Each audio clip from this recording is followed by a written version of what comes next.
Budget পেশ করা শুরু করবার সময় আজ নির্মলা সীতারামন বলেছিলেন তারা জোর দিয়েছেন, এই বাজেটের নাম দিয়েছেন, এই বাজেটকে সমর্পণ করেছেন জ্ঞানের জন্য।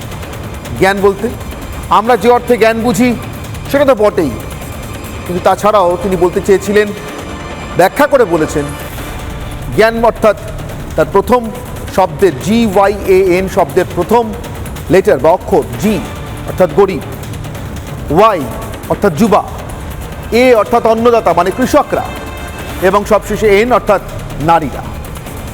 শ্রেণী রাজনীতিতে দীর্ঘদিন ধরে অভ্যস্ত দেশের বামপন্থীরা এবং সাম্প্রতিক সময়ে শ্রেণী রাজনীতি করতে চেষ্টা করা, অন্তত বামপন্থীদের হাত ধরে শ্রেণী রাজনীতির কথা বলে আরেকবার ক্ষমতায় ফেরার চেষ্টা করা কংগ্রেস, তারা এই অদ্ভুত শ্রেণী বিভাগের কোনো উত্তর দিতে পারছেন না।